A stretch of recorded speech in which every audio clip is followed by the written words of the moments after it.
Un placer estar en este evento tan magnífico.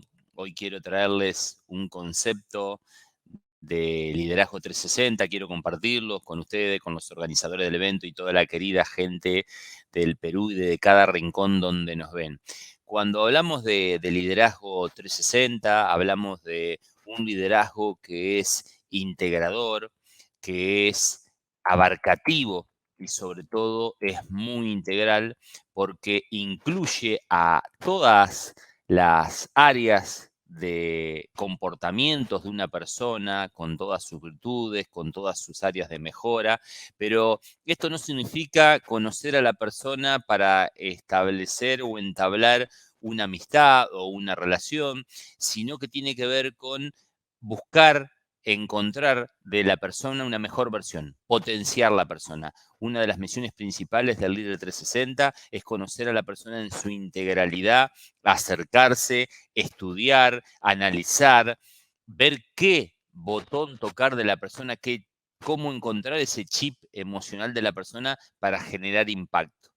Y en este sentido, cuando genero impacto, lo que puedo hacer es potenciar, es llevar a la persona a que dé su mejor versión, a que dé un plus. Cuando hablamos de integral y abarcadora, justamente hablamos de un líder que se acerca, pero también un liderado que se acerca hacia su líder. Liderazgo 360 no implica una situación de asimetría donde el líder está arriba y el liderado está abajo, sino que están en un viaje juntos. Y en ese viaje juntos, tanto el líder como el liderado tienen que contribuir a tener una relación de bienestar. Cuando hablamos de liderazgo, hablamos de una relación de tres partes, donde está el líder, el liderado y el liderazgo. Y el liderado tiene en esta relación, en este viaje junto o en un liderazgo horizontal, tiene que contribuir, tiene que acercarse y también tiene que abrirse con su líder, así como el líder tiene que generar apertura emocional con su liderado. En este sentido, y claro esto, lo que es importante señalar que cuando hablamos de liderazgo y de un concepto que para nosotros tiene mucho significado con el concepto de inteligencia emocional, de la actitud, de la influencia que un liderazgo tenga, tiene que ver con sumarle al concepto de rumbo, porque un líder tiene que definir un rumbo, tiene que definir un norte, tiene que proponer objetivos, metas, un plan estratégico, pero sobre todo tiene que marcar la velocidad de la marcha, que tiene que ver con la intensidad. Entonces, cuando hablamos de liderazgo 360, hablamos de rumbo por intensidad. Esa intensidad tiene que ver con la calibración emocional que un líder va a marcarse a sí mismo en el autoliderazgo y va a marcar hacia su equipo. Hay una frase que me encantó escuchar de un autor anónimo, pero tiene que ver con esto, que el líder de un equipo tiene que determinar el rumbo del mismo, pero el último hombre de la fila marca la velocidad de la marcha. Y quiero que ustedes puedan visualizar esta situación. Soy entrenador de un equipo, salimos en un grupo corriendo o en equipo, salimos corriendo todos juntos y tenemos el desafío de correr 10 kilómetros.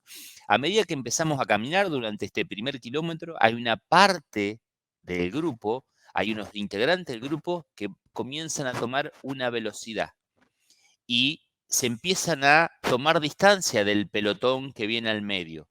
Luego hay un grupo del medio que también sigue sin alcanzar el ritmo de los que van primero, toma un poco de velocidad y el grupo se abre en tres partes. Y tenemos tres velocidades distintas. Alguien que puede venir a 100, alguien que puede venir a 60 y una parte del grupo rezagada que viene a 50. ¿Qué significa en la práctica este concepto?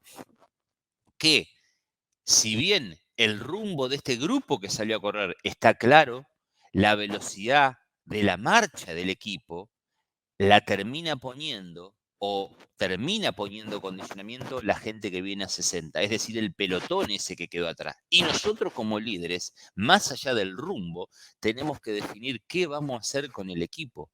Si vamos a pedirle a las personas que van adelante, a los integrantes que van adelante, que disminuyan su velocidad, para ir con los del medio y a los del medio pedirle que disminuyan su velocidad para ir junto todos con el pelotón que viene atrás, esto significa que como líderes le estamos pidiendo a un equipo que nivele hacia abajo. Por el contrario, si como líderes que vamos corriendo junto con el grupo, nos vamos al pelotón de atrás y le pedimos que aumenten su velocidad, que vayan hacia el medio, hacia donde están las personas que van corriendo el medio, para luego ir hacia lo adelante, sería una posición donde un líder está propiciando liderar hacia arriba. Y estas situaciones de liderazgo, si un líder va a liderar hacia arriba, si vamos a marchar a la velocidad de 120, de 80 o de 60, son parte de una ventaja competitiva que una organización o equipo tiene. Entonces, lo que quiero decir con este ejemplo, que todo el tiempo, consciente o inconscientemente, estamos permitiendo, sugiriendo, imponiendo una velocidad. Y no es lo mismo que el líder dirija su propia velocidad que se fije, que observe, que estudie la velocidad de su equipo. Y cada decisión, cada opinión, cada espacio que genera para mejorar alguna de estas partes, tiene que ver con esa intensidad que le pone a la marcha. Y hoy la marcha, repito, es una ventaja competitiva en el liderazgo y en la velocidad de respuesta de un equipo o de una empresa. Entonces, sí vamos a asignar al rumbo, tiene que ver con un acto reflexivo, con un acto racional, y el concepto de velocidad o de intensidad tiene que ver con actitud. ¿Qué significa esto? Siguiendo con el ejemplo, que el grupo que quedó retrasado, que quedó rezagado, el líder puede acercarse y pedirles que activen, puede pedirle que estimulen, que incentiven su marcha, su velocidad. Por otro lado, también podría el líder pedirle a los que va adelante que desactiven, que moderen su marcha. Entonces, cuando hablamos de intensidad que pertenece al mundo del uso emocional, a la mente emocional, tenemos que hablar de este concepto que es hacer activar para conectar o hacer desactivar para conectar. Cuando estamos acá frente a un velocímetro, diríamos que la velocidad promedio de 120 o entre 90 y 130, que es un equilibrio racional emocional, tiene que ver con lo que estamos hablando de rumbo e intensidad. Algo importantísimo, siguiendo esta ampliación del concepto de liderazgo 360, que para lograr el liderazgo 360 hay una conexión con la persona, con el sujeto, con el ser. Pero también para liderar hay que saber, hay que tener un método y una disposición emocional, hay un hacer. Y que el liderazgo 360 se concibe en este trinomio ser, saber y hacer. En este sentido, para bajar este concepto nuevamente a la práctica, cada uno de nosotros, soy creyente, tiene un líder interior. Hay un ADN, hay un recurso que en una circunstancia de adversidad encontramos. Sucede que a menudo no encontramos esa situación de adversidad o no logramos conectar en un camino de introspección con ese líder interior o no hemos gestionado algún dolor o trauma emocional que traemos en esa mochila emocional que es parte de la historia de vida para conectar con ese líder interior. Y ese ser, esa persona que tenemos que atenderla, que hay que gestionar sus espacios de soledad en un acto consciente, necesita de ese alimento para luego saber, desarrollar un método para impactar a la gente y sobre todo después tener comportamientos, actitudes o competencias para un mejor hacer. Entonces, este trinomio hace el liderazgo 360. Y para esto es importantísimo que podamos conectar habilidades duras y blandas. También en el concepto de liderazgo 360, que los invito a conocer en mi libro Liderazgo 360, donde profundizo esta metodología, es que hoy para liderar los conocimientos son importantes, pero no son suficientes, dado que la inteligencia emocional y sobre todo la conexión entre ambas habilidades, habilidades soft y habilidades hard, van a ser fundamentales. De nada sirve tener inteligencia emocional si no tengo un dominio de habilidades técnicas, de habilidades duras, no administro mi tiempo, no soy productivo. de nada va a servir ser muy inteligente, ser muy empático, ser una persona de confianza, si no gestiono mis habilidades duras. Y tampoco, en el mismo sentido, un líder técnico con buen desarrollo de su productividad, de sus objetivos, de sus conocimientos técnicos, que no tenga habilidad blanda o habilidades emocionales o de interrelación, va a ser muy difícil lograr un liderazgo. Entonces, nosotros en la práctica hablamos de una especie de líder blando que domina las habilidades blandas, pero no tiene las habilidades duras, le llamamos líder blando. Esto nos sucede en las organizaciones, cuando vamos a hacer un diagnóstico, un trabajo de consultoría, nos encontramos con un mapeo de líderes blandos. Y por otro lugar, nos encontramos con líderes tradicionales o más duros, que dominan lo técnico y no dominan lo blando. Y el gran desafío es encontrar ese equilibrio entre el rumbo y la intensidad. Ahora bien, para esto, para meternos en el mundo emocional, quiero traer este concepto nuevo sobre el mundo emocional. ¿Qué son las emociones según la nueva teoría de emociones que habla de una ecuación emocional? Y tiene que ver con esto, con que las emociones tienen que ver con experiencias pasadas. EP es experiencias pasadas, más CA, que es un contexto actual, y esto nos trae un nivel de intensidad, que es la I que vemos en esta situación. ¿Qué significa esto? Para nuevamente traerlo a una situación bien práctica y que el auditorio pueda escuchar y entender y aplicarse para sí mismo. Si ustedes cierran 30 segundos los ojos, nos tratamos de hacer una visualización en retrospectiva y nos situamos en marzo del 2020, inicio del confinamiento. ¿Qué hace nuestra mente? Nos situamos en ese lugar, tratamos de recordar qué información teníamos. Cuando hablamos de confinamiento, de inicio de cuarentena, de COVID, nuestro cerebro, nuestra mente, no tenía ningún registro emocional de este hecho. ¿Y esto qué significa? Que no teníamos ninguna experiencia pasada para el contexto actual de confinamiento. Entonces el contexto actual en la fórmula dice confinamiento, el cerebro busca, como buscar en mis documentos, en los archivos o en una foto vieja. No teníamos ninguna foto vieja de haber vivido una situación de confinamiento. ¿Y qué significa eso?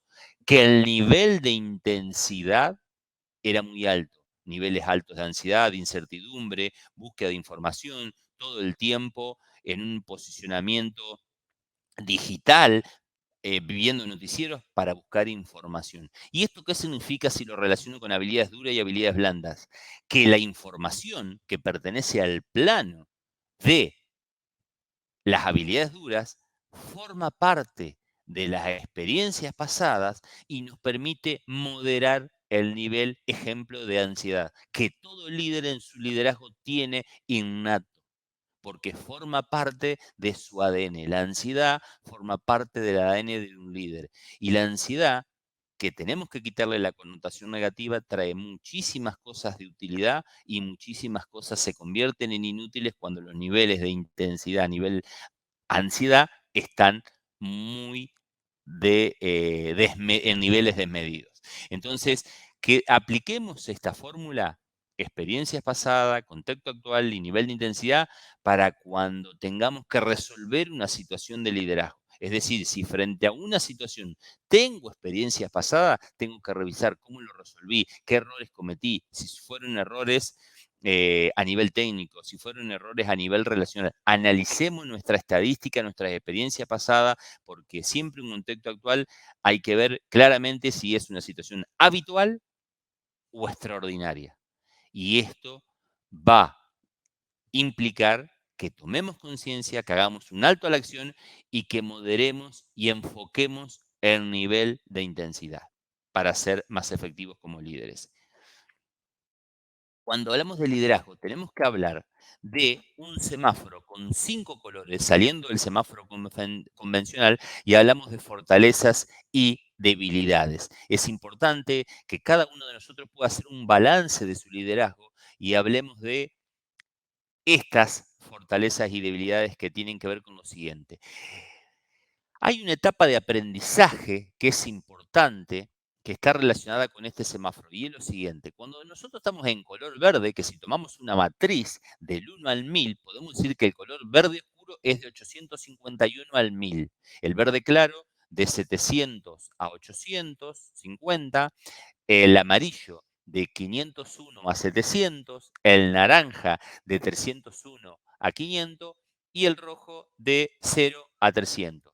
Cuando estamos en una situación verde, yo digo, tomo la competencia comunicación consciente y puedo decir que estoy en verde, yo significa que es un conocimiento consciente, que sé que soy bueno comunicando, soy consciente y eso en materia de estado de avance es una fortaleza consolidada. De cada una de las competencias de liderazgo, y puedo enumerar visión estratégica, compromiso, liderazgo, comunicación, creatividad, adaptabilidad y cambio, inteligencia emocional, capacidad empática, focalización en los procesos, como una serie de competencias claves para un líder en la actualidad. Cada uno de nosotros tiene que tomar esa competencia y ver si está en verde oscuro, verde claro, amarillo, naranja o rojo.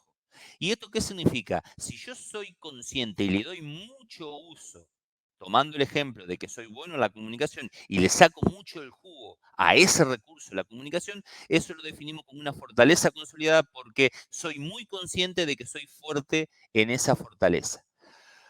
Cuando sigo siendo consciente de que soy bueno en algo, pero no está tan consolidada, no me sale tan en automático como una fortaleza consolidada, lo ponemos en una situación de fortaleza consciente, que tiene que ver con un conocimiento consciente. Conocimiento consciente es saber que sé de algo. El amarillo es un desconocimiento, es decir, que no domino, no tengo conocimiento y soy consciente de ello. ¿Y cuál es el estado de avance? Estoy en una debilidad que la estoy procesando, que la estoy trabajando. ¿Y qué significa el color naranja? Que soy consciente de que no tengo el dominio de una competencia, pero el estado de avance, a diferencia del amarillo, y quiero aclarar en este concepto, el amarillo y el naranja, tienen que ver con que en la situación en amarillo estoy con una debilidad que la estoy trabajando, que estoy comprometido, estoy trabajando la competencia. En cambio, en naranja es una debilidad consciente, pero que no la estoy trabajando. Sé que no soy bueno en algo, pero convivo con ese desconocimiento y no me he comprometido a trabajarlo. Y lo rojo, que es la peor situación o lo que le llamamos ceguera cognitiva, tiene que ver con un desconocimiento inconsciente, una debilidad inconsciente. No sé que no sé. Entonces no puedo trabajar algo porque no sé que no sé. Y seguramente necesitaré de ayuda para que alguien me diga algo que no sé. En términos de positividad, el amarillo es un amarillo color esperanza, a diferencia del verde cuando decimos esperanza. ¿Por qué? Porque el amarillo está comprometido y está en el proceso de mejora, que puede llevar meses o inclusive años para pasar al color verde, pero está en ascenso. El naranja es una posición de zona de confort y el rojo hay desconocimiento absoluto. Este semáforo lo pueden aplicar definiendo previamente competencias y las califican en cada uno de estos colores. Tipos de liderazgo tienen que ver con formas de liderar. Yo puedo tener una forma de liderar horizontal, vertical, y eso debe ser funcional a dos cuestiones, al equipo que tenga y al momento o al contexto que atraviese la organización o el proyecto que está a mi cargo. En realidad, ser vertical o ser horizontal es una consecuencia de algo funcional para el proyecto que lidero y cómo estoy construyendo mi liderazgo. El hecho de la horizontalidad implica requiere de determinadas condiciones, porque horizontalidad, viajar juntos, significa que yo con alguien generé confianza. Y esto implica que puedo compartir, que tengo la confianza para decirme lo que me gusta y lo que no me gusta, además de generar una apertura en lo decisional. Y lo vertical puede ser el comienzo de algún ciclo, de algún proyecto, en una etapa de nacimiento de una empresa para luego ir hacia un equilibrio entre lo vertical y horizontal. Pero la funcionalidad del liderazgo 360 es clave, porque hay algunas personas que lamentablemente en el inicio de una relación no están en condiciones de recibir o de proporcionarle horizontalidad, sino que hay que empezar por una verticalidad para ir hacia una horizontalidad o exactamente al revés.